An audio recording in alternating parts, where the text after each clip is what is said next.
দেবীগঞ্জে septic tank বসাতে গিয়ে মাটি ধসে পড়ে এক শ্রমিকের মাটি চাপা পড়ার ঘটনা ঘটেছে।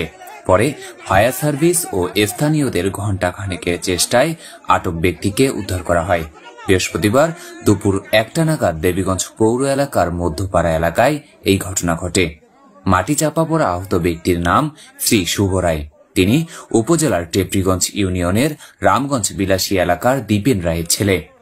জানা যায়, সেপটিক ট্যাঙ্কের গাঁথুনি বসানোর সময় বালু মাটি হওয়ার কারণে চারিদিকের মাটি ধসে পড়ে, আর যার কারণে নিচে থাকা শ্রমিক শুভ রায় মাটি চাপায় পড়ে। পরে ফায়ার সার্ভিসকে খবর দেওয়া হলে তারা ঘটনাস্থলে পৌঁছে উদ্ধার অভিযান শুরু করে।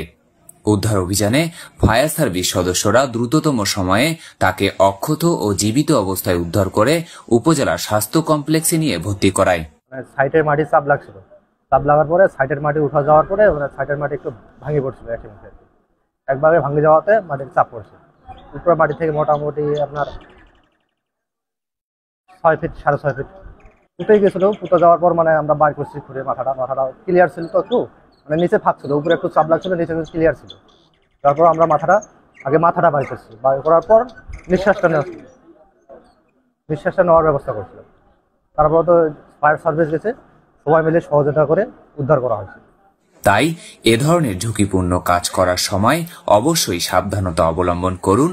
দুর্ঘটনা কবলিত হলে যত দ্রুত সম্ভব নিকটস্থ উদ্ধারকারী দল অথবা ফায়ার সার্ভিসকে খবর পাঠান। সেফটি ট্যাঙ্কি খুঁড়তে যায় লোক, সেখানে আটকা পড়ে বালু মাটি চাপা পড়ে যায়। এই সংবাদ পাওয়ার পরে আমরা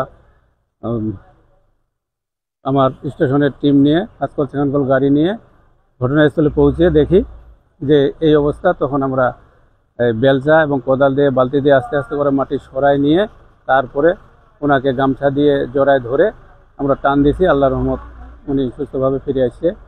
ওই মুহূর্তে ওনার গলা পর্যন্ত উনি দাবায় গেছিলেন, থুতুনি পর্যন্ত, খুবই ভয়াবহ পজিশনে ছিলেন। ভিকটিমের নাম হলো শ্রী শুভ রায়, পিতা শ্রী দীপেন রায়, গ্রাম রামগঞ্জ বিলাসী, দেবীগঞ্জ, বয়স 26 বছর।